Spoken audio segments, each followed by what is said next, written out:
నమస్తే, welcome to T-SAT ఆరోగ్య మిత్ర. నేను తేజస్వి. క్యాన్సర్ అతి భయంకరమైన వ్యాధి.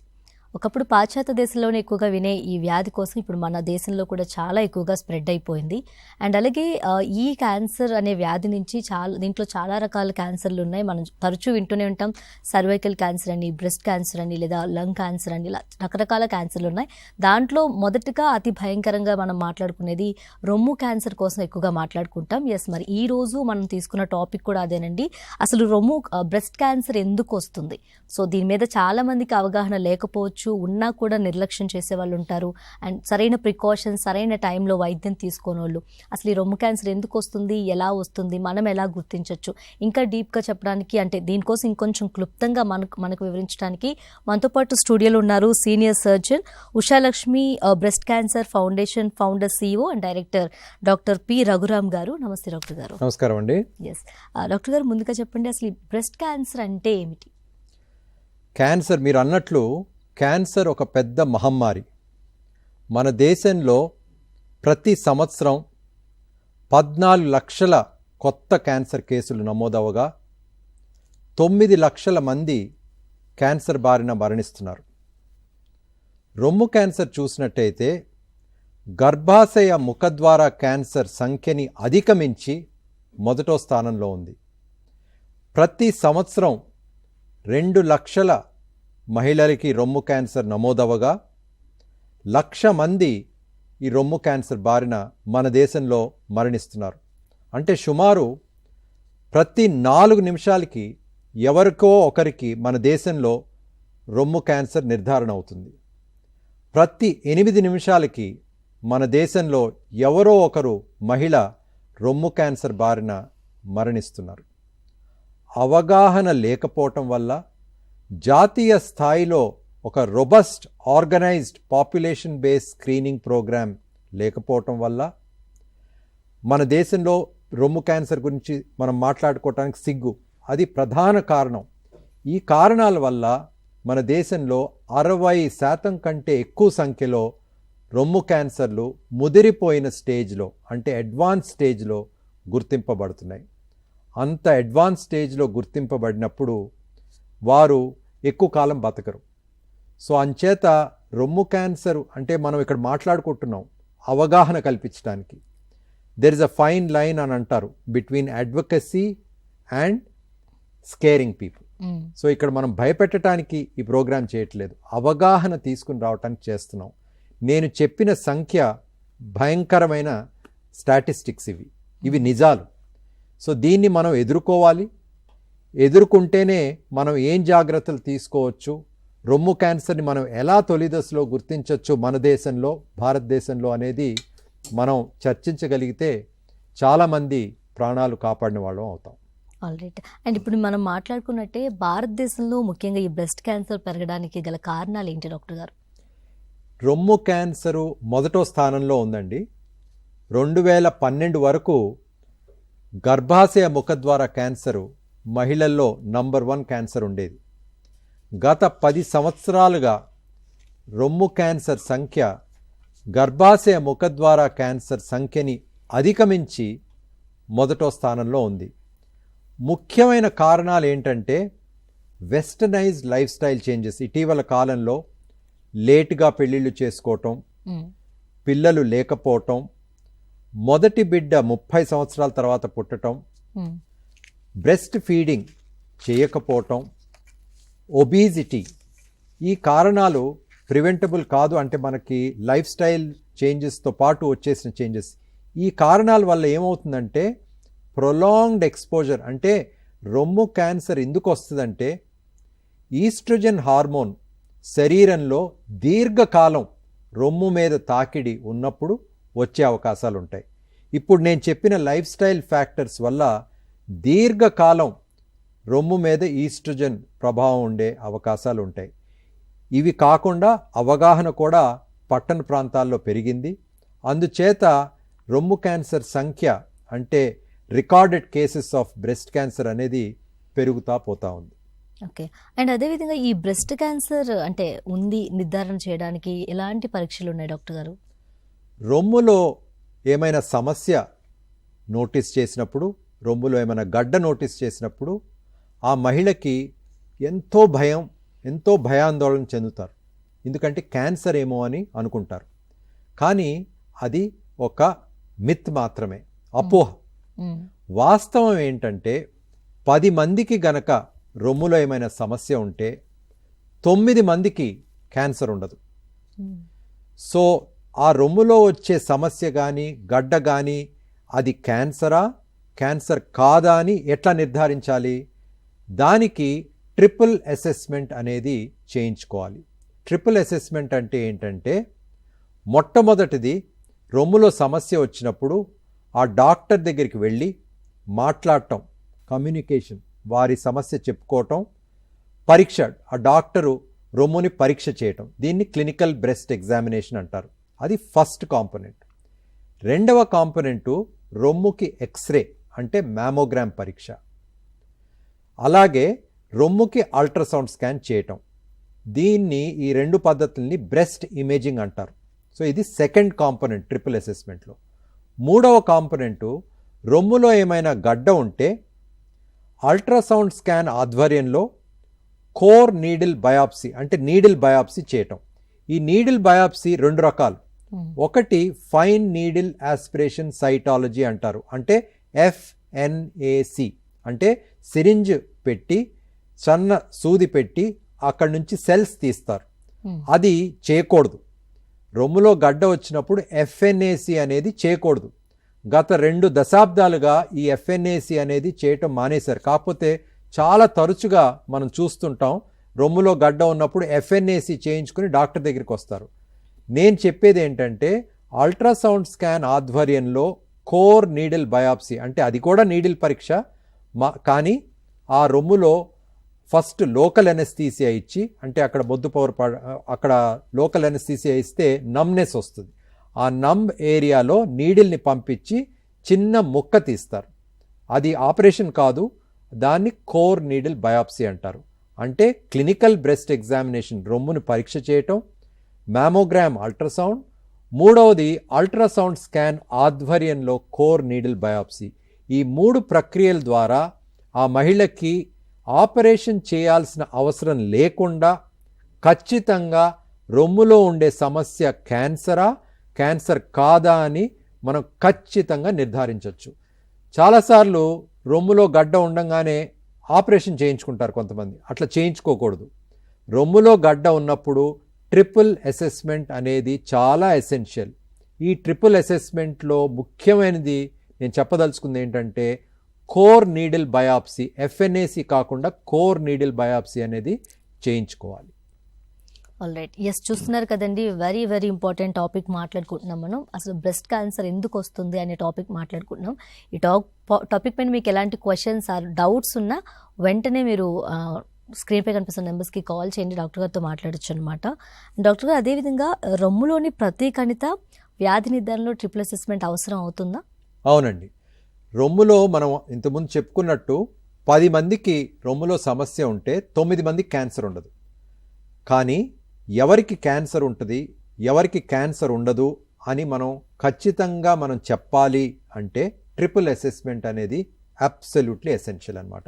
ట్రిపుల్ అసెస్మెంట్ చేయించుకోకుండా జస్ట్ డాక్టర్ పరీక్ష చేసి కానీ ఊరికి ఒక మ్యామోగ్రామ్ చేసి కానీ మనం నిర్ధారణకు రాలేము. ఒక నిర్ధారణకి వచ్చి ఆ మహిళని రీఅష్యూర్ చేయాలి. ఇప్పుడు 10 మందిలో 9 మందికి క్యాన్సర్ లేనప్పుడు వాళ్ళకి రీఅష్యూర్ చేయొచ్చు. సో ఎవరైనా మహిళ డాక్టర్ దగ్గరికి వచ్చినప్పుడు చాలా ఆందోళనతో వస్తారు నేను చెప్పినట్టు. So it's important component of the triple assessment ఏంటంటే reassuring the worried well. Worried well అంటే వారు బాగానే ఉంటారు, వారికి క్యాన్సర్ ఉండదు, కానీ వారు రొమ్ములో సమస్య వచ్చింది కాబట్టి చాలా ఆందోళన చెందుతారు. వారికి రీఅష్యూర్ చేయాలంటే ఒక జస్ట్ పరీక్ష చేయటం కానీ ఒక మ్యామోగ్రామ్ కానీ చాలదు. ట్రిపుల్ అసెస్మెంట్ అనేది అబ్సల్యూట్లీ ఎసెన్షియల్. ఓకే. అండ్ చాలా విధంగా అంటే మెడిసిన్ ఎంత ముఖ్యమో మనిషికి మెంటల్గా కూడా అంత సపోర్ట్ ముఖ్యం కాబట్టి ఈ బ్రెస్ట్ క్యాన్సర్ చికిత్సలో కౌన్సిలింగ్ ప్రాముఖ్యత ఏమిటి డాక్టర్ గారు? కౌన్సిలింగ్ అనేది నా దృష్టిలో 50% ట్రీట్మెంట్లో భాగం. రొమ్ము క్యాన్సర్ అని నిర్ధారణ అయ్యి ఆ పేషెంట్కి, ఆ మహిళకి చెప్పినప్పుడు, వారి కుటుంబ సభ్యులకు చెప్పినప్పుడు వారికి ఒక తెరలాగా వచ్చేస్తుంది. డాక్టర్ చెప్పేది వారికి సరిగా వినిపించకపోవచ్చు, మళ్ళా అడగచ్చు.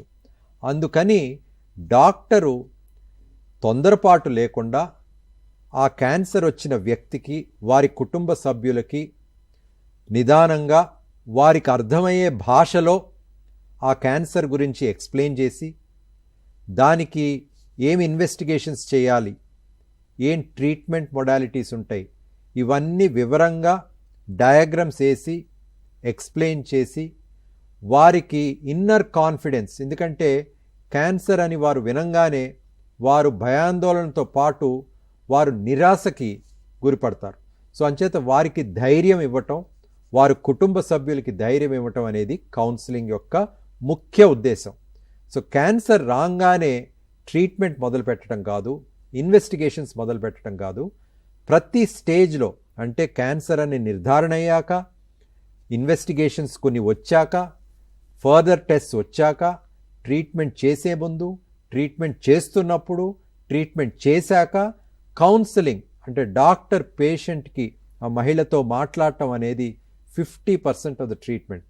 ఎందుకంటే క్యాన్సర్ వచ్చినప్పుడు కేవలం శరీరంకి మాత్రమే ఎఫెక్ట్ కాదు. క్యాన్సరు శరీరంతో పాటు మానసికంగా ఎంతో ప్రభావం ఉంటుంది. శరీరంకి మాత్రమే గనక ట్రీట్మెంట్ ఇస్తే క్యాన్సర్ ట్రీట్మెంట్ పనిచేయదు. అంచేత ఫస్ట్ అండ్ ఫార్మోస్ట్ అనేది కౌన్సిలింగ్ చేసి పేషెంట్కి ధైర్యం ఇస్తే 50% ట్రీట్మెంట్ అయిపోయినట్టే. మిగతా 50% ట్రీట్మెంటు కౌన్సిలింగ్ అయిన అనంతరం ఏమి చేయాలో చేస్తాం, కానీ కౌన్సిలింగ్ని స్కిప్ చేసి చేయకూడదు. అందుచేత ఒక డాక్టర్కి గనక టైం లేకపోతే వారి కొలీగ్స్కి, వారి అసిస్టెంట్స్కి కౌన్సిలింగ్ అనేది వారు తప్పకుండా నేర్పించాలి. ఈ కౌన్సిలింగ్ లేకుండా క్యాన్సర్ ట్రీట్మెంట్ అనేది చేయకూడదు. మన దేశంలో చాలా లో ప్రయారిటీ ఇస్తారు ఈ కౌన్సిలింగ్కి. పాశ్చాత్య దేశాల్లో చాలా ఇంపార్టెన్స్ ఇస్తారు. మన దేశంలో కూడా ఈ కౌన్సిలింగ్ అనేది, కమ్యూనికేషన్ స్కిల్స్ అనేది ప్రాధాన్యత ఇవ్వాలనేదే నా కోరిక. కాల్ ఉన్నారు డాక్టర్ గారు. హలో, నమస్తే అండి, మీ పేరు? ఓకే, డాక్టర్ గారితో మాట్లాడండి. నమస్కారం అండి. హలో, నమస్కారం సార్. నా పేరు ఈగ గట్టుమల్లు అండి. చెప్పండి. గట్టుమల్లు. చెప్పండి సార్. డాక్టర్ సార్ నమస్కారం సార్. నమస్కారం సార్. నమస్కారం అండి, చెప్పండి. సార్ నేను మా మిస్సెస్ కు ఒకసారి రైట్ సైడ్ బ్రెస్ట్ లో చిన్న గడ్డ లెక్క వచ్చేది సార్. అయితే ఆ గడ్డను సర్జరీ చేసి బయాప్సీ కూడా చేసినాం. దానిలో అది నమస్కారం సార్. అది మా మిస్సెస్ కు కొంచెం బ్రెస్ట్ లో మన గడ్డ లెక్క వస్తే దాన్ని సర్జరీ చేసి తీసేసినాం సార్. దాన్ని చూస్తే ఏమైతే బయాప్సీ చేసినాం, దానిలో బయాప్సీలో ఫ్యాట్ అనేది వచ్చేది సార్. అది ఫైబర్ లెక్క గడ్డ వచ్చింది. అది అప్పటి నుంచి కొంచెం మనిషి కూడా చాలా వీక్ అవుతుంది. డయాబెటిక్ కూడా 6.9 ప్రైమరీ ఉంది. ఈ మధ్యన ఒకసారి బ్లడ్ టెస్ట్ చేస్తే లింఫోసైట్స్ కూడా 44 వచ్చినాయి. పీసీవీ కౌంట్ కూడా 33 వచ్చింది సార్. ఇది కొంచెం నాకు బాడీలో అదేమన్నా సెల్స్ ఏమన్నా ఉన్నాయా అని ఒకసారి చూద్దామని మీ సలహా తీసుకుంటాను సార్. సో మీరు అడిగిన ప్రశ్నే నేను ఇప్పుడు సమాధానం ఇచ్చాను. గడ్డలో సమస్య వచ్చినప్పుడు ఆపరేషన్ చేయించుకోకూడదు. రొమ్ములో గడ్డ వచ్చినప్పుడు ట్రిపుల్ అసెస్మెంట్ అనేది చేయించుకున్నట్టయితే ఆపరేషన్ అవాయిడ్ చేయవచ్చు. ఇటువంటి ఫ్యాట్ లంప్స్కి ఆపరేషన్ చేయాల్సిన అవసరం లేదు. సో అంచేత ఆపరేషన్ చేయకుండా ట్రిపుల్ అసెస్మెంట్ చేసుకున్నట్టయితే ఆపరేషన్ చేయాల్సిన అవసరం పడేది కాదు. సో అంచేత నేను ముఖ్యంగా మళ్ళా ప్రేక్షకులందరికీ చెప్పదలుచుకుంది ఏంటంటే, మీరు రొమ్ములో గడ్డ గమనించినప్పుడు డాక్టర్ చెప్పినా సరే ఆపరేషన్ చేయకూడదు. ట్రిపుల్ అసెస్మెంట్ అనేది చాలా ఇంపార్టెంట్. ఈ ట్రిపుల్ అసెస్మెంట్ ద్వారా ఆపరేషన్ చేయాల్సిన అవసరం లేకుండా రొమ్ములో ఉన్న కణితి క్యాన్సరా కాదా అని మనం ఖచ్చితంగా నిర్ధారించవచ్చు. మీరు అడిగిన ప్రశ్నకి ఆపరేషన్ అయిపోయింది కాబట్టి ఫ్యాటే ఉంది కాబట్టి దాని గురించి వరి అవ్వాల్సిన అవసరం లేదు. థ్యాంక్ యూ అండి, థ్యాంక్ యూ. అండ్ డాక్టర్, అదేవిధంగా ఈ బ్రెస్ట్ క్యాన్సర్కి చేసే ఆధునిక చికిత్సలు ఏమిటి డాక్టర్ గారు? సో రొమ్ములో క్యాన్సర్ వచ్చినప్పుడు నేను చెప్పినట్లు ట్రిపుల్ అసెస్మెంట్ అయిన అనంతరం, క్యాన్సర్ అని నిర్ధారణ అయ్యాక, కౌన్సిలింగ్ అయిన అనంతరం స్టేజింగ్ అనేది చేయించుకోవాల్సిన అవసరం ఉంటుంది. అంటే క్యాన్సర్ వచ్చినప్పుడు ఎక్కడికైనా స్ప్రెడ్ అయ్యే అవకాశం ఉంటుంది. అంటే క్యాన్సర్, రొమ్ములో క్యాన్సర్ వచ్చినప్పుడు ఊపిరితిత్తులకు కానీ, కడుపులో ఉండే లివర్కి కానీ, ఎముకలకి కానీ, మెదడుకి కానీ వెళ్ళే అవకాశం ఉంటుంది. అది ఎక్కడికైనా వెళ్ళిందా లేదా అని కొన్ని సందర్భాల్లో తెలుసుకోవాల్సిన అవసరం ఉంటుంది.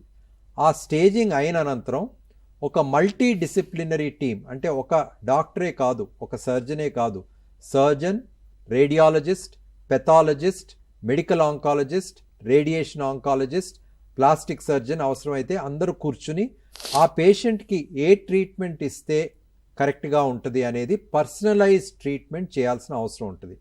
సో సర్వసాధారణంగా రొమ్ము క్యాన్సర్ వచ్చినప్పుడు శస్త్రచికిత్స, రెండవది మందులతో అంటే కీమోథెరపీ ఇవ్వటం, మూడవది రేడియేషన్ థెరపీ ఇవ్వటం, నాలుగవది ట్యాబ్లెట్ రూపంలో హార్మోన్ థెరపీ ఇవ్వటం, ఐదవది టార్గెటెడ్ థెరపీ కొంతమందికి ఇవ్వాల్సిన అవసరం ఉంటుంది.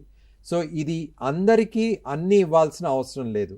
సో క్యాన్సరు వచ్చినప్పుడు నేను చెప్పినట్లు అల్ట్రాసౌండ్ ఆధ్వర్యంలో కోర్ నీడిల్ బయాప్సీ చేసినప్పుడు అది క్యాన్సర్ ఉందా లేదా అని తెలియటంతో పాటు దాని గ్రేడ్, క్యాన్సర్ యొక్క గ్రేడ్ తెలిసే అవకాశం ఉంటుంది ఆ కోర్ బయాప్సీ శాంపుల్లో. అంతేకాకుండా ఈ క్యాన్సరు హార్మోన్ సెన్సిటివ్ క్యాన్సరా, హార్మోన్ సెన్సిటివ్ కాని క్యాన్సరా, అంటే oestrogen receptor, progesterone receptor positive క్యాన్సరా కాదా అని తెలిసే అవకాశం ఉంటుంది. అంతేకాకుండా HER2 అనే ప్రోటీన్ ఉన్నదా ఆ క్యాన్సర్ సెల్స్లో లేదా అని తెలుసుకోవచ్చు. ఈ అన్నిటి ద్వారా మనకి ఎన్నో విషయాలు తెలుస్తాయి. అంచేత ఈ విషయాలన్నీ సమకూర్చుకుని ఒక మల్టీ డిసిప్లినరీ టీం ఆ పేషెంట్కి ఏం ట్రీట్మెంట్ ఇవ్వాలనేది నిర్ధారణ చేయటం జరుగుతుంది. All right. ఎస్, చూస్తున్నారు కదండి, బ్రెస్ట్ క్యాన్సర్ అసలు ఎందుకు వస్తుంది అనే టాపిక్ కోసం మనం మాట్లాడుకుంటున్నాం. సో ఈ టాపిక్ పైన మీకు ఎలాంటి క్వశ్చన్స్ ఆ డౌట్స్ ఉన్నా, ఇంకేమైనా మాట్లాడాలనుకుంటే స్క్రీన్పై కనిపిస్తున్న నెంబర్స్కి కాల్ చేయొచ్చు, మీరు డాక్టర్ గారితో మాట్లాడచ్చు అనమాట. అండ్ అదేవిధంగా డాక్టర్ గారు, భారతదేశంలో క్యాన్సర్ సమూహం అనేది పెరుగుతుందా? రొమ్ము క్యాన్సరు మన దేశంలో, క్యాన్సర్తో పాటు మన దేశంలో ముఖ్యంగా లంగ్ క్యాన్సరు, రొమ్ము క్యాన్సరు మొదటో స్థానంలో ఉంది. క్యాన్సర్ సంఖ్య రాను రాను పెరుగుతూ పోతూ ఉంది. నేను చెప్పిన కారణాల వల్ల అది ఒక పెద్ద మహమ్మారి అయిపోయింది. సో ఈ క్యాన్సర్ని మనం ఎదుర్కోవాలంటే తొలి దశలో మనం గుర్తించగలగాలి. మనం అన్ని క్యాన్సర్ని తొలి దశలో మనం గుర్తించలేం. ముఖ్యంగా ప్యాంక్రియాస్ క్యాన్సర్ కానీ, స్టమక్ క్యాన్సర్ కానీ, ఊపిరితిత్తు క్యాన్సర్ కానీ తొలి దశలో గుర్తించలేం. కానీ రొమ్ము క్యాన్సర్ని, గర్భాశయ ముఖద్వార క్యాన్సర్ని, నోటి క్యాన్సర్ని చాలా తొలి దశలో గుర్తించవచ్చు. మనం రొమ్ము క్యాన్సర్ని, మనం గర్భాశయ ముఖద్వార క్యాన్సర్ని, నోటి క్యాన్సర్ని తొలి దశలో గనక గుర్తిస్తే ఎన్నో జీవితాలు మనం కాపాడగలిగిన వాళ్ళు అవుతాం. అవగాహన దానికి చాలా ఇంపార్టెంట్ టూల్. ఓకే.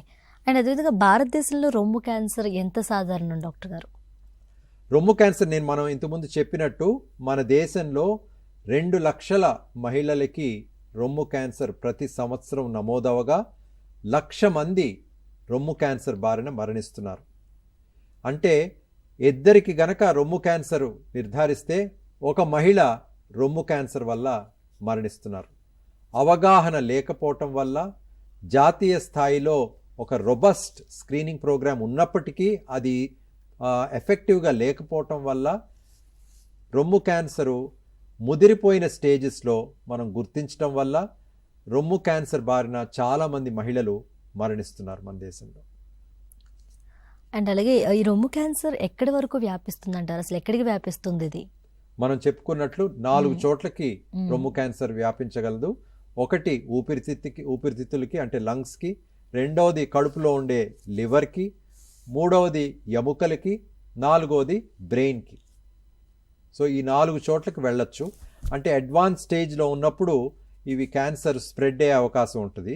తొలి దశలో ఉన్నప్పుడు స్ప్రెడ్ అయ్యే అవకాశం ఉండదు. ఓకే. అండ్ ఈ క్యాన్సర్ స్పెషలిస్ట్ని అడిగే అవకాశం ఉన్న ప్రశ్నలు ఏమిటి డాక్టర్ గారు మనం అడగాల్సినవి? అది మంచి ప్రశ్న అడిగారండి. క్యాన్సర్ అనే నిర్ధారణ అయ్యాక ఆ మహిళ కౌన్సిలింగ్ యొక్క భాగంలో ముఖ్యంగా వారు ధైర్యం ఇచ్చాక ఆ మహిళ డాక్టర్ని తప్పకుండా ప్రశ్నలు అడగాలి. ఆ అడిగిన ప్రశ్నల్ని డాక్టరు విసుక్కోకుండా సమాధానాలు ఇవ్వాలి.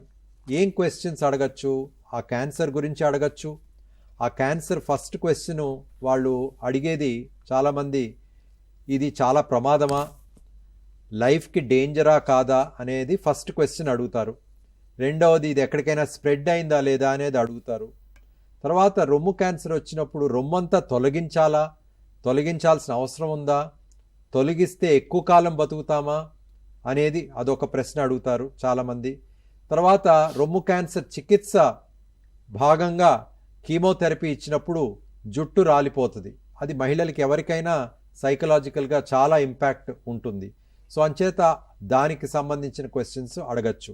సో ఏదేమైనా ఏ క్వశ్చన్ అడిగినా ఈ తొందరపాటు లేకుండా డాక్టరు పేషెంట్ని కంఫర్ట్ చేయడంతో పాటు వారికి అర్థమయ్యే భాషలో ఎక్స్ప్లెయిన్ చేయగలిగితే వారికి ధైర్యం వస్తుంది.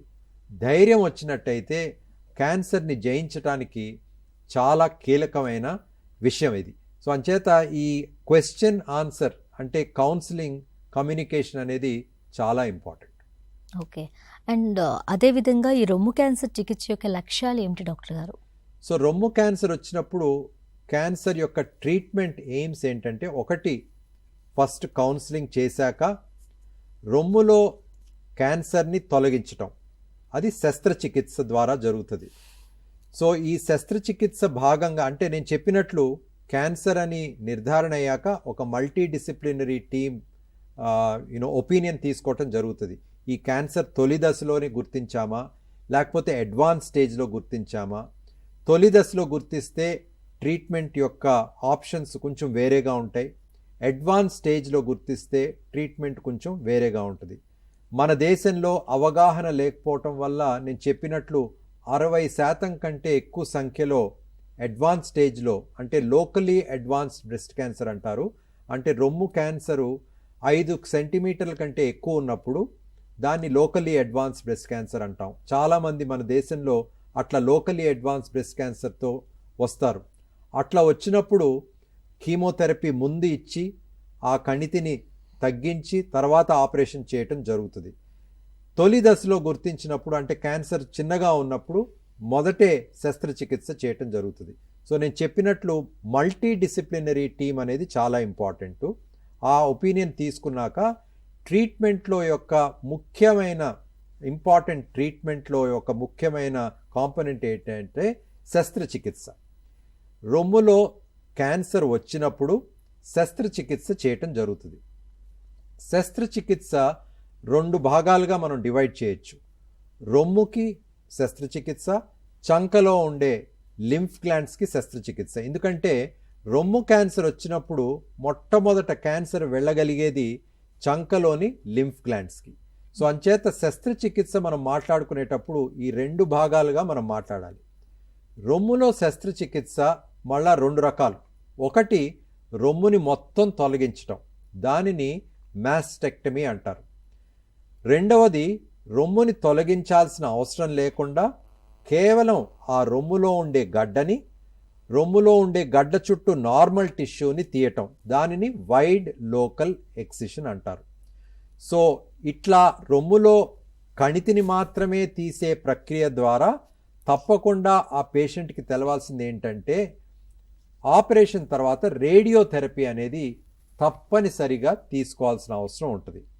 సో ఇటీవల కాలంలో మోడర్న్ డే ట్రీట్మెంట్ అడ్వాన్సెస్తో క్యాన్సర్ కణితి కొంచెం పెద్దగా ఉన్నప్పటికీ, అంటే లోకల్లీ అడ్వాన్స్డ్ బ్రెస్ట్ క్యాన్సర్ అయినప్పటికీ కీమోథెరపీ ఇచ్చి, అంటే మందుల ద్వారా కణితి సైజుని తగ్గించి రొమ్ముని తొలగించాల్సిన అవసరం లేకుండా ఆంకోప్లాస్టిక్ బ్రెస్ట్ సర్జరీ, అంటే లేటెస్ట్ అడ్వాన్సెస్, అంటే ఆంకలాజికల్ ప్రిన్సిపల్స్ వాడుతూ ప్లాస్టిక్ సర్జికల్ ప్రిన్సిపల్స్ని కూడా కంబైన్ చేస్తూ గడ్డ తీసినప్పుడు రొమ్ములో సొట్ట ఏర్పడుతుంది. కాబట్టి రొమ్ములో ఆ సొట్టని రీషేప్ చేసే ప్రక్రియని ఆంకోప్లాస్టిక్ బ్రెస్ట్ కన్జర్వింగ్ సర్జరీ అంటారు.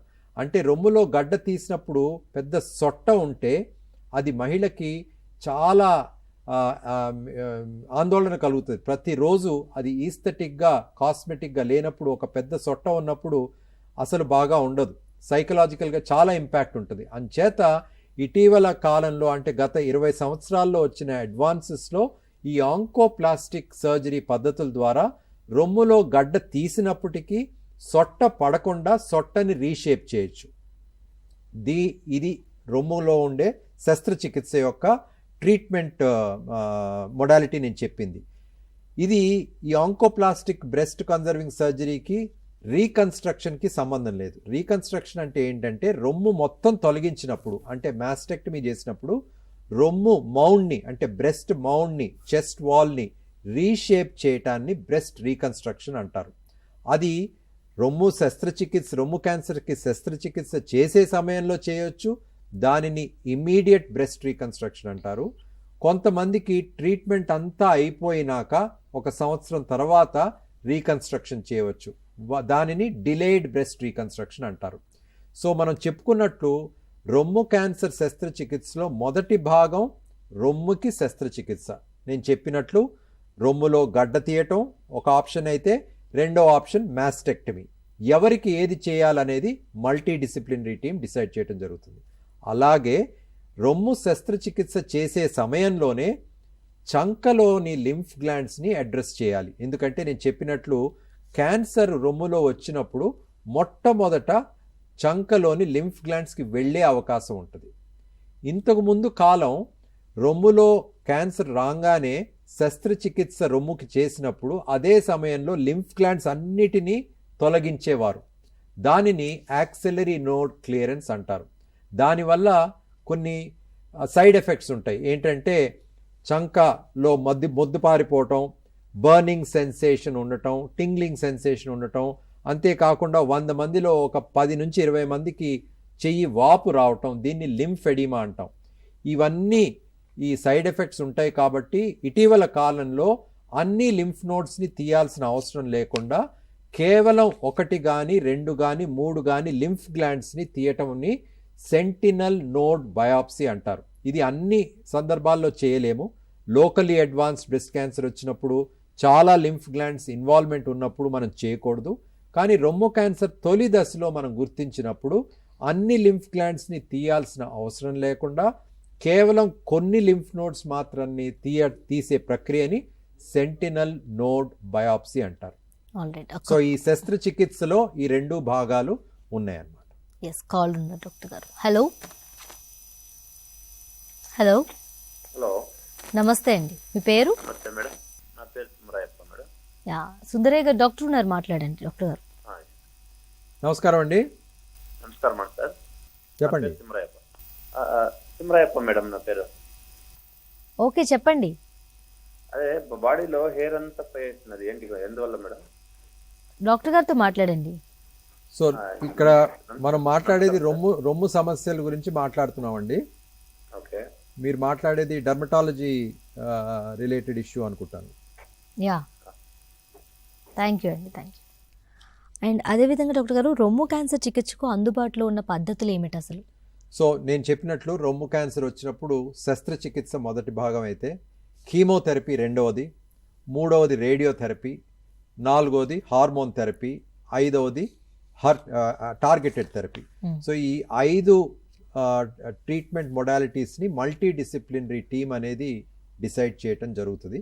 ఈ మల్టీ డిసిప్లినరీ టీమ్ డెసిషన్ మేరకు ఆ పేషెంట్కి పర్సనలైజ్ ట్రీట్మెంట్ ఇస్తూ ఏది ఇస్తే కరెక్ట్గా పనిచేస్తుంది, ఏది ఇస్తే ఉపయోగపడుతుందని తెలుసుకుని అది ఆ ట్రీట్మెంట్ ఎక్స్ప్లెయిన్ చేసి పేషెంట్కి ఇవ్వటం జరుగుతుంది.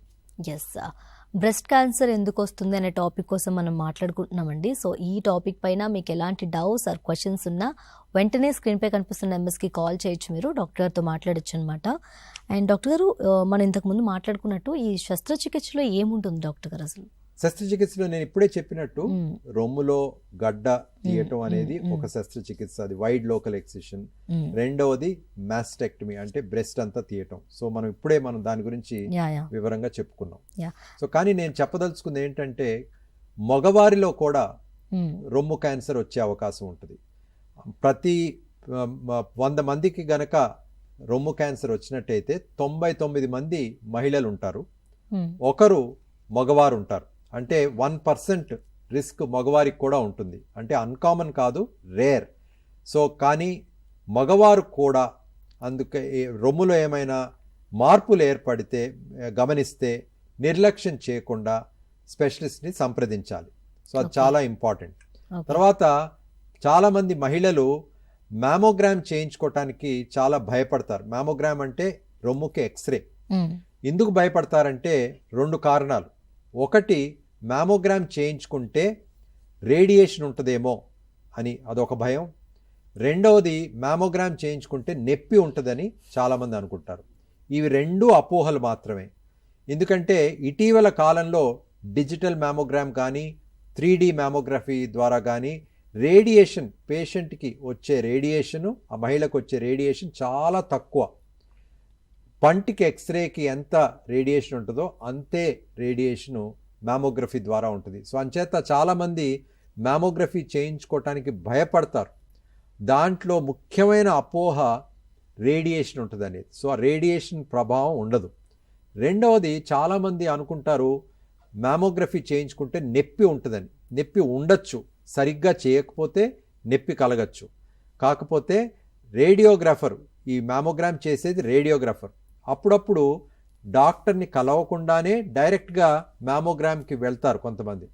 సో ఆ రేడియోగ్రాఫర్ కనుక సరిగ్గా ట్రైన్ అయినట్టయితే, ఆ పేషెంట్ని కంఫర్ట్ చేసి సరిగ్గా పొజిషన్ చేసినట్టయితే ఆ నొప్పి కూడా ఉండదు, మొమెంటరీ డిస్కంఫర్ట్ ఉంటుంది.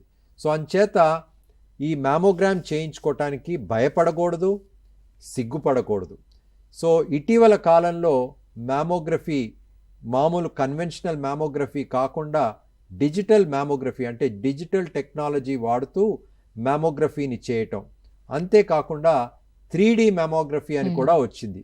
ఈ 3D మ్యామోగ్రఫీ అంటే ఏంటంటే, మ్యామోగ్రఫీ మెషిన్ ఒక ఆర్క్ లాగా ఆ మహిళ చుట్టూ తిరిగి మల్టిపుల్ ఎక్స్రేస్తో మ్యామోగ్రామ్ చేయటం జరుగుతుంది. ఈ అత్యాధునికమైన పద్ధతుల ద్వారా రొమ్ము క్యాన్సర్ని చాలా తొలి దశలో మనం గుర్తించగలుగుతున్నాం. పాశ్చాత్య దేశాల్లో ఈ స్క్రీనింగ్ ప్రోగ్రామ్ అనేది చాలా ఎఫెక్టివ్గా, రొబస్ట్గా ఉంటుంది. కాబట్టి ముఖ్యంగా ఇంగ్లాండ్ లాంటి దేశంలో 85% మందికి రొమ్ము క్యాన్సర్ చాలా తొలి దశలో గుర్తిస్తారు. ఎందుకంటే వారికి అవగాహన ఉంది, ఆ రొమ్ము గురించి, సమస్య గురించి మాట్లాడుకోవటానికి సిగ్గు లేదు. అంతేకాకుండా జాతీయ స్థాయిలో ప్రతి 3 సంవత్సరాలకు ఒకసారి యూకే ప్రభుత్వం national health service breast cancer screening programme అనేది one of the world's best screening programme. ఈ స్క్రీనింగ్ ప్రోగ్రామ్ చేయటం వల్ల చాలా తొలి దశలో ఈ డిజిటల్ మ్యామోగ్రఫీ ద్వారా, 3D మ్యామోగ్రఫీ ద్వారా డిటెక్ట్ అవ్వబడుతున్నాయి. మన దేశంలో పట్టణ ప్రాంతాల్లో గత 17 సంవత్సరాలుగా ఉషాలక్ష్మి రొమ్ము క్యాన్సర్ ఫౌండేషన్ చేసే ఎన్నో కార్యక్రమాల ద్వారా, అవగాహన కార్యక్రమాల ద్వారా ప్రజల్లో చైతన్యం రావటంతో పాటు, అవగాహన రావటంతో పాటు సిగ్గు కూడా బాగా తగ్గింది. సో అంచేత పట్టణ ప్రాంతాల్లో చాలామంది స్క్రీనింగ్కి వెళ్తున్నారు. అయినప్పటికీ నేను చెప్పదలుచుకుంది ఏంటంటే, మగవారు వారి ఇంట్లో ఉండే వారి తల్లి అవ్వచ్చు, వారి భార్య అవ్వచ్చు, వారి అక్క అవ్వచ్చు, వారి కుటుంబ సభ్యులు అవ్వచ్చు, ఎవరికైనా 40 సంవత్సరాలు దాటితే వారికి మ్యామోగ్రామ్ పరీక్షలు చేయించాల్సిన ధర్మం వాళ్ళది. ఎందుకంటే ఒక మహిళ ఇంట్లో ఉంటే షీఈస్ ద నర్వ్ సెంటర్. ఆ నర్వ్ సెంటర్, ఆ మహిళ మిగతా ఫ్యామిలీ మెంబర్స్ అందరి గురించి వారు ఆలోచిస్తారు, వారి గురించి ఆలోచించరు. అంచేత మగవారు, ఇంట్లో ఉన్న మగవారు, ఆడవారు వాళ్ళ ఇంట్లో ఉండే ఆడవాళ్ళ ఆరోగ్యం పట్ల ధ్యాస ఉంచి ప్రతి సంవత్సరం వారికి 40 సంవత్సరాలు దాటాక ప్రతి సంవత్సరం స్క్రీనింగ్ మ్యామోగ్రామ్ చేయించాల్సిన బాధ్యత వాళ్ళది. మనకి ఫెస్టివల్స్ వస్తాయి, పండుగలు వస్తాయి, చీర కొనటంతో పాటు ఒక స్క్రీనింగ్ మ్యామోగ్రామ్ కూడా గిఫ్ట్ చేసినట్టయితే ఎన్నో ప్రాణాలు మనం కాపాడిన వాళ్ళం అవుతాం. ఓకే. అండ్ అదేవిధంగా డాక్టర్ గారు, ఇంతకుముందు మీరు చెప్పినట్టు 99 మంది మహిళలకి బ్రెస్ట్ క్యాన్సర్ వస్తే 1%, ఆ 1% కూడా వచ్చే ఛాన్సెస్ ఉందన్నారు. ఎలాంటి కారణాల చేత రావచ్చు అంటారు పురుషుల్లో? అది అంటే పురుషుల్లో కూడా సిమిలర్ అండి. Prolonged exposure of the oestrogen hormone వల్లనే క్యాన్సర్ వస్తుంది. కానీ మగవారిలో బ్రెస్ట్ టిష్యూ అంటే రొమ్ము టిష్యూ ఎక్కువ ఉండదు కాబట్టి మనం త్వరగా ఏమైనా మార్పు ఉంటే గమనించవచ్చు. ఎందుకంటే మహిళలకి బ్రెస్ట్ కొంచెం డెవలప్ అవుతుంది కాబట్టి ఆ మహిళల్లో ఆ గడ్డ గమనించడం కొంచెం సైజు పెరిగేదాకా మనకు తెలవకపోవచ్చు. కాకపోతే మగవారికి బ్రెస్ట్ టిష్యూ తక్కువ ఉంటుంది కాబట్టి ఏమైనా మార్పు ఉంటే వెంటనే మనం గుర్తించవచ్చు. ఆ గుర్తించినప్పుడు మనకి బ్రెస్ట్ క్యాన్సర్ రాదు అని మగవారు కూడా అనుకోకుండా నిర్లక్ష్యం చేయకుండా వెళ్ళాలి. అందుచేతనే ఎక్కువ బ్రెస్ట్ టిష్యూ లేకపోవటం వల్ల త్వరగా ఆ రొమ్ము క్యాన్సర్ స్ప్రెడ్ అయ్యే అవకాశం మగవారిలో ఉంటుంది. సో అంచేత వారు నిర్లక్ష్యం చేయకుండా ఎంత త్వరగా వీలైతే అంత త్వరగా స్పెషలిస్ట్ని సంప్రదించాలి. All right. Yes, breast cancer ఎందుకు వస్తుంది అనే అంశం కోసం మనం మాట్లాడుకుంటున్నాం. ఈ టాపిక్ పైన మీకు ఎలాంటి క్వశ్చన్స్ డౌట్స్ ఉన్నా స్క్రీన్పై కనిపిస్తున్న నెంబర్స్కి కాల్ చేయొచ్చండి, డాక్టర్ గారితో మాట్లాడచ్చు అనమాట. అండ్ అలాగే స్త్రీలు రొమ్ముల్లో ఏ మార్పుల గురించి తెలుసుకోవాలి డాక్టర్ గారు? సో మనం అనుకున్నట్లు స్త్రీలు మహిళల్లో బేసిక్లీ బ్రెస్ట్ సెల్ఫ్ ఎగ్జామినేషన్ అనే ఒక కాన్సెప్ట్ ఉన్నది. అంటే ప్రతి నెల ఒక సమయంలో మహిళలు వారి రొమ్ముల్ని పరీక్ష చేసుకోవాలని. ఈ concept it's now replaced by breast awareness అంటారు. అంటే ఒక సమయంలోనే కాకుండా త్రూఅవుట్ ద మంత్, నెల పొడుగుతా రొమ్ములో మార్పులు జరుగుతూనే ఉంటాయి. వారు స్నానం చేసేటప్పుడు కానీ, వారు సబ్బు రాసుకునేటప్పుడు కానీ, క్రీమ్ రాసుకునేటప్పుడు కానీ ఏమైనా కొత్త మార్పులు ఉన్నట్టయితే ఆన్ ఎ డైలీ బేసిస్ వారికి బ్రెస్ట్ ఎట్లా చేంజ్ అవుతుంది అనేది వారికే తెలుస్తుంది. సో అంచేత రొమ్ములో వారేమైనా గడ్డ గమనించినా, చెనుమున లోపలికి వెళ్ళినా, చెనుమున నుండి రక్తం వచ్చినా, చెనుమున చుట్టూ ఏమైనా ర్యాష్ ఏర్పడినా, రొమ్ములో ఏమైనా సొట్టలు ఏర్పడినా ఇవి వారు ఈజీగా గమనించవచ్చు. ఇవి గమనించి వారు నిర్లక్ష్యం చేయకుండా నొప్పి లేదు కదా, గడ్డ వచ్చినప్పుడు నొప్పి లేదు కదా అని నిర్లక్ష్యం చేయకుండా డాక్టర్ని వెంటనే సంప్రదించాలి. సంప్రదించినట్లయితే మనం ఇంతకుముందు చెప్పుకున్నట్లు ట్రిపుల్ అసెస్మెంట్ చేసుకోవటం వల్ల మనకి ఆ కణితి క్యాన్సర్ కాదా అని మనం ఖచ్చితంగా తెలుసుకోవచ్చు. అండ్ ఇప్పుడు మీరు చెప్పినట్టుగానే చాలామంది భయపడుతూ ఉంటారు, స్త్రీలు ఎవరైతే ఉంటారో భయపడుతూ ఉంటారు. రొమ్ములో ఉన్న అన్ని గడ్డల్ని క్యాన్సర్గానే మనం అనుకోవచ్చా డాక్టర్ గారు? కాదు, అది మనం ఇంతకుముందు చెప్పినట్లు 10 మందికి రొమ్ములో గడ్డ ఉంటే 9 మందికి క్యాన్సర్ ఉండదు. కేవలం ఒకరికి మాత్రమే క్యాన్సర్ ఉంటుంది. సో ఆ ఒకరు ఎవరు, 9 మంది ఎవరు అని తెలుసుకోవటానికే ఈ ట్రిపుల్ అసెస్మెంట్ అనేది చాలా ముఖ్యం. ఓకే. అండ్ బ్రెస్ట్ తొలగించడం వల్ల ఎక్కువ కాలం బతుకుతాము అని అనుకుంటారు కదా, ఎంతవరకు నిజమంటారు డాక్టర్ గారు? మీరు మంచి ప్రశ్న అడిగారండి. చాలామంది మహిళలు క్యాన్సర్ వచ్చినప్పుడు రొమ్ము కనుక తొలగించేస్తే ఎక్కువ కాలం బతుకుతారు, రొమ్ము తొలగించకుండా గడ్డ మాత్రమే తీస్తే తక్కువ కాలం బతుకుతారు అని అపోహ ఉంది.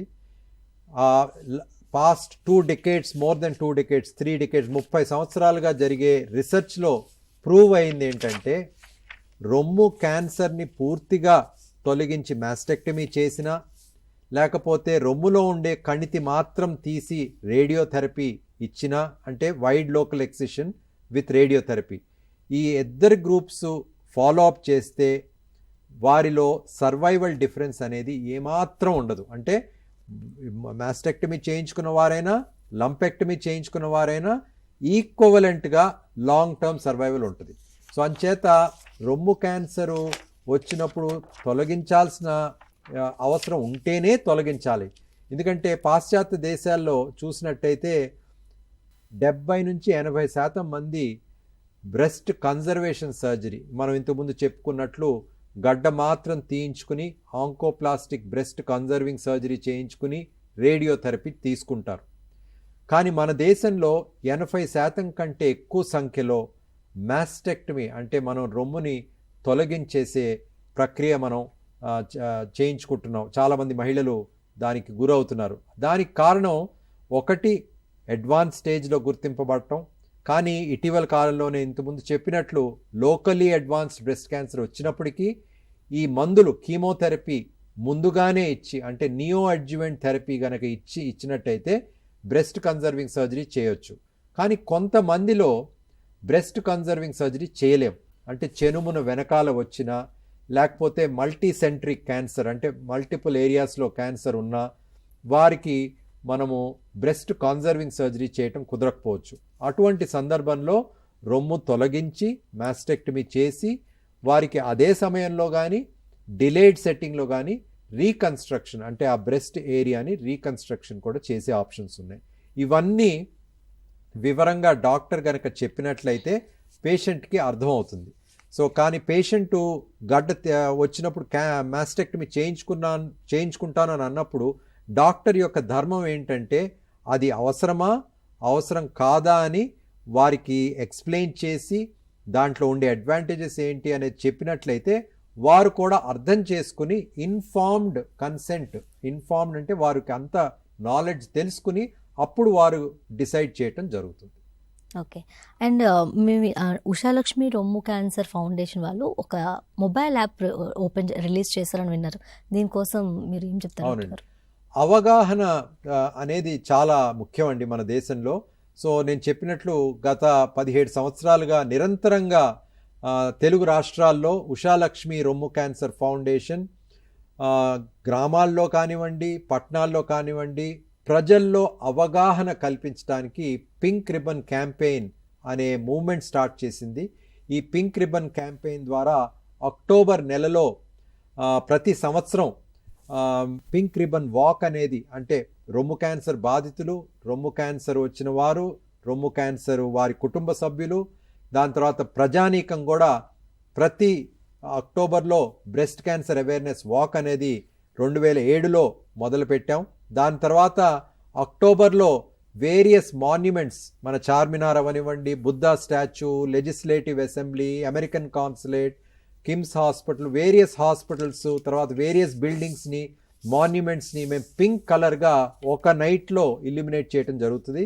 ప్రపంచంలో ఏ సిటీలోనూ, హైదరాబాద్ నగరం తప్పిస్తే ఇంక ఏ సిటీలోనూ ఒకే రాత్రి ఇన్ని మాన్యుమెంట్స్ పింక్ కలర్ అంటే రొమ్ము క్యాన్సర్ అవగాహనకి చిహ్నం. సో రొమ్ము క్యాన్సర్ వచ్చిన వారికి ధైర్యం ఇవ్వటం, దాని యొక్క ఇంపార్టెన్స్ అది పింక్ రిబన్ క్యాంపెయిన్ అనేది.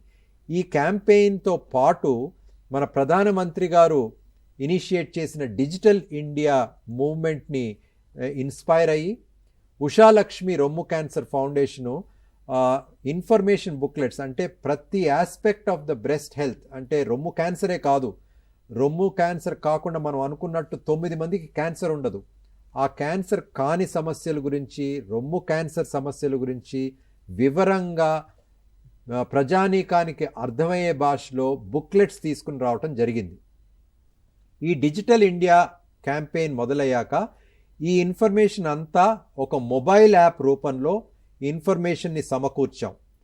కేవలం తెలుగులోనూ ఇంగ్లీష్లోనూ కాకుండా మన దేశంలో ఉండే 11 భాషలు, ఇంగ్లీషు 12 భాషల్లో ఈ మొబైల్ యాప్లో మా ఇన్ఫర్మేషన్ సమకూర్చి ఈ మొబైల్ యాప్లో ఉండే ఇన్ఫర్మేషన్ని ఫ్రీగా డౌన్లోడ్ చేయగలిగే అవైలబిలిటీ అంటే గూగుల్ ప్లే స్టోర్ కానీ యాప్ స్టోర్లో కానీ ఫ్రీగా అది డౌన్లోడ్ చేసే అవకాశం కూడా ప్రపంచంలో మొట్టమొదటిసారి ఒక మొబైల్ యాప్ బ్రెస్ట్ హెల్త్ కోసం 12 భాషల్లో ఉషాలక్ష్మి రొమ్ము క్యాన్సర్ ఫౌండేషన్ ముందుకు తీసుకుని వచ్చింది. ఇది అమితాబ్ బచ్చన్ గారు 2017లో లాంచ్ చేయడం జరిగింది. గత 6 సంవత్సరాలుగా ఎంతమందో ఈ యాప్ని డౌన్లోడ్ చేశారు. ఈ యాప్ పేరు ABCs of breast health, ABCs of breast health. ఈ యాప్ని ఫ్రీగా డౌన్లోడ్ చేసుకోవచ్చు. అంచేత మనం ఇప్పుడు చెప్పుకున్న చాలా విషయాలు, ఏ ప్రశ్నలు డాక్టర్ని అడగాలి, రొమ్ములో వస్తే ఏం చేయాలి, రొమ్ములో వస్తే ఆపరేషన్ ఎందుకు చేసుకోకూడదు, తర్వాత ప్రతి aspect of the breast cancer management గురించి, బినైన్ బ్రెస్ట్ డిసీజ్ అంటే క్యాన్సర్ కాని సమస్యల గురించి వివరంగా మీకు అర్థమయ్యే భాషలో ఇది 12 భాషల్లో 11 భాషల్లో మన భారతదేశంలో ఉండే 11 భాషలతో పాటు 12 భాషల్లో ఇది తీసుకుని వచ్చాం ముందుకి. ఈ యాప్ని ప్రజానీకం డౌన్లోడ్ చేసుకున్నట్లయితే వారు ఇన్ఫార్మ్డ్గా అంటే వారు బెటర్ ప్రిపేర్డ్గా డాక్టర్ దగ్గరికి వెళ్లే ముందు అవుతారనేదే ఆశ. ఎస్. అండ్ డాక్టర్ గారు, ఈ బ్రెస్ట్ క్యాన్సర్ అనేది ఎవరిలో ఎక్కువగా వస్తుంది, అసలు ఎందుకు వస్తుంది? అంటే ఆహారపు అలవాట్లు అంటారా, లేకపోతే ఏంటి అసలు? అంటే మన లైఫ్ స్టైల్ చేంజెస్ వల్ల మనం చాలా వరకు క్యాన్సర్ కేసెస్ చూస్తున్నాం. Hmm. క్యాన్సర్ కూడా ఒక లైఫ్ స్టైల్ డిసీజ్ అయిపోయింది. మనం Yeah. చెప్పుకున్న కారణాలతో పాటు మనం అనుకునేది ఏంటంటే మనకు ఒక బీపీ కానీ డయాబెటీస్ కానీ ఎట్లా అయితే లైఫ్ స్టైల్ డిసీజ్ అయిపోయిందో క్యాన్సర్ కూడా ఒక లైఫ్ స్టైల్ డిసీజ్ అయిపోయింది. సో అంచేత ప్రివెంటివ్ ఆంకాలజీ అనేది ఇప్పుడు చాలా ఇంపార్టెంట్. అంటే మనం మన లైఫ్ స్టైల్ని మాడిఫై చేసుకుని ఎంత వీలైతే మాడిఫై చేసుకుని హెల్తీ డయట్ తీసుకుని స్ట్రెస్ ఎక్కువ తీసుకోకుండా రెగ్యులర్గా ప్రతిరోజు 30 నిమిషాలు అట్లీస్ట్ ఎక్సర్సైజ్ చేసి హెల్తీగా ఉన్నట్లయితే బాడీతో పాటు మైండ్ని కూడా మనం కామ్ చేసే మెడిటేషన్ కానీ యోగా కానీ చేసినట్లయితే ఎన్నో లైఫ్ స్టైల్ డిసీజెస్ని మనం దూరంగా ఉంచవచ్చు. క్యాన్సర్ కూడా ఒక లైఫ్ స్టైల్ డిసీజ్ కాబట్టి ఈ హెల్తీ లైఫ్ స్టైల్ వల్ల మనము క్యాన్సర్ని కొంతవరకు ప్రివెంట్ చేయొచ్చు అనేది అనుకుంటున్నాను. ఎస్ అండ్ అలాగే ఈ బ్రెస్ట్ క్యాన్సర్ అనేది ఎర్లీ స్టేజ్లోనే ఎలా గుర్తించవచ్చు డాక్టర్ గారు? సో మనకు బ్రెస్ట్ క్యాన్సర్ వచ్చినప్పుడు అర్లీ స్టేజ్లో గుర్తించడాన్ని స్క్రీనింగ్ అంటారు. అంటే మహిళ కానీ డాక్టర్ కానీ ఫీల్ అవ్వకుండా ఉండే స్టేజ్లో డిటెక్ట్ చేయటాన్ని బ్రెస్ట్ క్యాన్సర్ స్క్రీనింగ్ అంటాం. ఈ స్క్రీనింగ్లో ముఖ్యంగా మోస్ట్ ఇంపార్టెంట్ కాంపోనెంట్ ఏంటంటే మ్యామోగ్రామ్, అంటే రొమ్ముకి ఎక్స్రే. 40 సంవత్సరాలు పైబడిన మహిళలు ప్రతి సంవత్సరం or at least once in 2 years చేయించుకున్నట్టయితే డాక్టర్ కానీ మహిళ కానీ ఫీల్ అవ్వకుండా ఉండే స్టేజ్లో చాలా తొలి దశలో మనం రొమ్ము క్యాన్సర్ని గుర్తించవచ్చు. అంత తొలి దశలో గనక మనం రొమ్ము క్యాన్సర్ని గుర్తిస్తే ఎక్కువ ఖర్చు కానీ ఎక్కువ కష్టంతో లేని ట్రీట్మెంట్స్తో రొమ్ముని తొలగించాల్సిన అవసరం లేకుండా, చాలాసార్లు కీమోథెరపీ కూడా తీసుకోవాల్సిన అవసరం లేకుండా సులువుగా ట్రీట్మెంట్ అయిపోవటంతో పాటు దీనివల్ల చాలా కాలం క్యాన్సర్ వచ్చాక కూడా చాలా కాలం వారు ఓల్డేజ్తో ప్రాబ్లమ్స్ రావచ్చు కానీ క్యాన్సర్ వల్ల వాళ్ళు మరణించరు. అందుకే స్క్రీనింగ్ అనేది చాలా ఇంపార్టెంట్. పట్టణ ప్రాంతాల్లో ఈ మ్యామోగ్రఫీ పరీక్షలు చేయించుకోవచ్చు కానీ గ్రామీణ ప్రాంతాల్లో మన దేశంలో 70% మంది గ్రామీణ ప్రాంతాల్లో ఉంటారు. అక్కడ మ్యామోగ్రఫీ మెషిన్స్ దొరకవు, అక్కడ మ్యామోగ్రఫీ చదివే రేడియాలజిస్ట్ దొరకరు, తర్వాత చాలా ఖర్చుతో కూడింది. అంతేకాకుండా మనం గుర్తుపెట్టుకోవాల్సింది మన దేశంలో 87% మంది 50 సంవత్సరాలు తక్కువ ఉన్న వయసులో వారు ఉన్నారు. We are a young nation. కేవలం 13% మంది మాత్రమే 50 సంవత్సరాలు దాటిన వారు ఉన్నారు. సో అంచేత మ్యామోగ్రఫీ యంగర్ ఏజ్లో పనిచేయదు, ఓల్డర్ ఏజ్ గ్రూప్లోనే పనిచేస్తుంది. ముఖ్యంగా 50 సంవత్సరాల తర్వాత ఇంకా ఎఫెక్టివ్గా ఉంటుంది. సో ఈ అన్ని కారణాల వల్ల మన పట్టణ ప్రాంతాల్లో చేసే స్క్రీనింగ్ ప్రక్రియ గ్రామీణ ప్రాంతాల్లో మన దేశంలో కుదరదు. అందుకని Indian solutions to an Indian problem అంటారు. అంచేత పట్టణ ప్రాంతాల్లో మనం ఎట్లయితే స్క్రీనింగ్ మ్యామోగ్రామ్ పరీక్షలు చేయించుకుంటున్నామో, ఎట్లయితే స్క్రీనింగ్ మ్యామోగ్రామ్ చేయించాలని మనం అడ్వైజ్ చేస్తున్నామో, అడ్వకేట్ చేస్తున్నామో, అది గ్రామీణ ప్రాంతాల్లో కుదరదు. సో అంచేత ఉషాలక్ష్మి రొమ్ము క్యాన్సర్ ఫౌండేషన్ ఏం చేసిందంటే 2012లో ఈ తెలంగాణ రాష్ట్ర ప్రభుత్వం రాకముందంటే ఉమ్మడి ఆంధ్రప్రదేశ్ ఉన్నప్పుడు అప్పుడు ఉమ్మడి ఆంధ్రప్రదేశ్ ప్రభుత్వంతోనూ 2014లో తెలంగాణ రాష్ట్ర ప్రభుత్వంతోనూ ఆంధ్రప్రదేశ్ రాష్ట్ర ప్రభుత్వంతోనూ చేతులు కలిపి ఈ ప్రభుత్వంలో పనిచేసే ఆశా వర్కర్స్ అంటే హెల్త్ కేర్ వర్కర్స్కి క్లినికల్ బ్రెస్ట్ ఎగ్జామినేషన్ పట్ల ట్రైనింగ్ ఇవ్వటం జరిగింది. ఎందుకంటే స్క్రీనింగ్ అనేది మ్యామోగ్రఫీ బెస్ట్, దాని సెకండ్ బెస్ట్ ఏంటంటే క్లినికల్ బ్రెస్ట్ ఎగ్జామినేషన్. అంటే ఒక ట్రైన్డ్ పర్సను రొమ్ముని పరీక్ష చేస్తే 2 సెంటీమీటర్లు క్యాన్సర్ ఉన్నప్పుడు మనం గుర్తించవచ్చు. మన దేశంలో ఇప్పుడు ఏంటంటే యావరేజ్ సైజు 5 సెంటీమీటర్లు దాటాకే మనం గుర్తించబడుతున్నాం. మ్యామోగ్రఫీ చేస్తే కేవలం కొన్ని మిల్లీమీటర్స్లో గుర్తించవచ్చు, అది గ్రామీణ ప్రాంతాల్లో కుదరదు. సో అంచేత మేము ఏం చేసామంటే ఫౌండేషన్ ద్వారా హెల్త్ కేర్ వర్కర్స్, ప్రభుత్వంలో పనిచేసే ఆశా వర్కర్స్కి ట్రైనింగ్ ఇప్పించాం క్లినికల్ బ్రెస్ట్ ఎగ్జామినేషన్ చేయటం పట్ల. ఈ ట్రైన్ చేసిన హెల్త్ కేర్ వర్కర్స్ గ్రామీణ ప్రాంతాలకు వెళ్ళి ఆడియో విజువల్ ఎయిడ్స్ అంటే ఫౌండేషన్ క్రియేట్ చేసిన ఆడియో విజువల్ ఎయిడ్స్ అంటే రొమ్ము క్యాన్సర్ అంటే ఏంటి, ఎక్కడ వస్తుంది, దాని ట్రీట్మెంట్ ఏంటి అని వివరంగా తెలుగు భాషలో ఎక్స్ప్లెయిన్ చేయటం జరిగింది. ఈ ట్రైనింగ్ ఇవ్వటం వల్ల వారు గ్రామీణ ప్రాంతాలకు వెళ్ళి 2012 నుంచి 2016 వరకు ఆంధ్రప్రదేశ్ రాష్ట్ర ప్రభుత్వం, తెలంగాణ రాష్ట్ర ప్రభుత్వం సహకారంతో సుమారు 2 లక్షల అండర్ ప్రివిలేజ్డ్ మహిళలకి 4000 గ్రామాల్లో ఈ క్లినికల్ బ్రెస్ట్ ఎగ్జామినేషన్ అనేది చేయటం ద్వారా చాలామందికి తొలి దశలో రొమ్ము క్యాన్సర్ని గుర్తించే అవకాశం కలిగింది. వారందరికీ ఆరోగ్యశ్రీలో తెలుగు రాష్ట్రాల్లో ట్రీట్మెంట్ చేయటం జరిగింది. ఇది అయిన అనంతరం నేను ప్రధానమంత్రి గారికి 2016లో ఒక ఉత్తరం రాసి ఈ కార్యక్రమం దేశవ్యాప్తంగా ఎందుకు చేయకూడదు అని చెప్పి రాయగా ఒక health care committee technical advisory group అనేది ఢిల్లీలో ఫామ్ అయ్యి ఆ టెక్నికల్ అడ్వైజరీ గ్రూప్ రొమ్ము క్యాన్సర్ స్క్రీనింగ్ని దేశవ్యాప్తంగా నేషనల్ హెల్త్ మిషన్ ద్వారా క్లినికల్ బ్రెస్ట్ ఎగ్జామినేషన్ అనే ప్రక్రియతో ఇది ఇప్పుడు దేశవ్యాప్తంగా ఇంప్లిమెంట్ అవ్వబడుతుంది.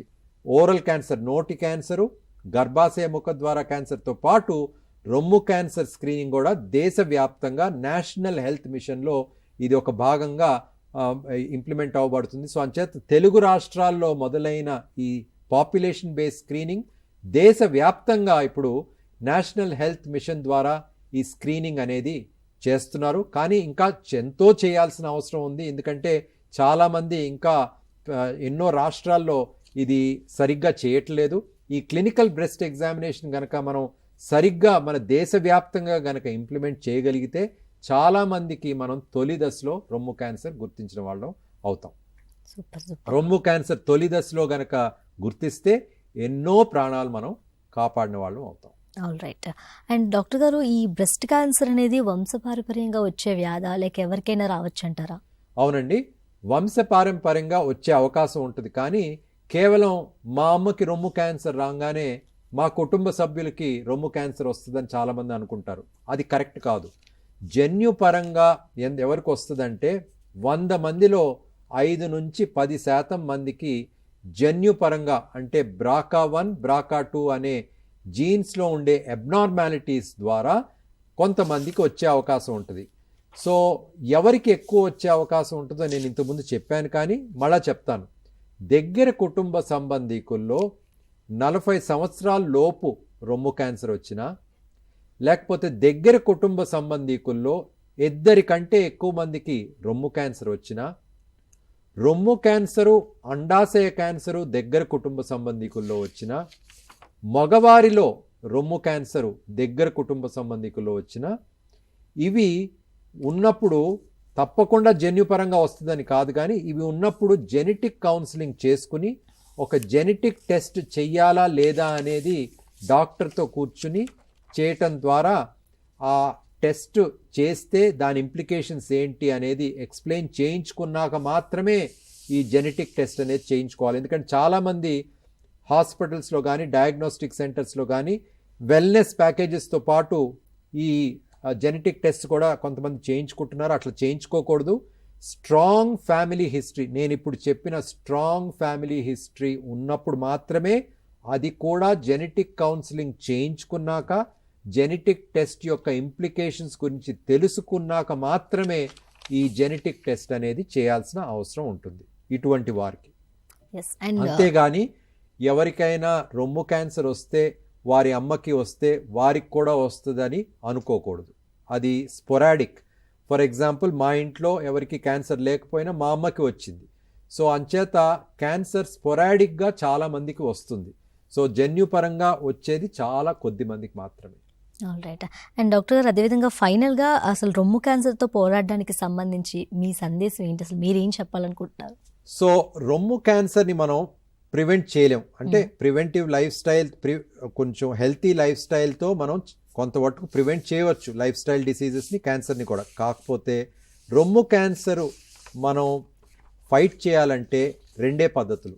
ఒకటి, ప్రతి మహిళ ఏ వయసు అయినా అవనివ్వండి, తమ రొమ్ముల యందు అవగాహన ఉండి ఏమైనా మార్పు గమనించినట్లయితే నిర్లక్ష్యం చేయకుండా వెంటనే స్పెషలిస్ట్ని సంప్రదించాలి.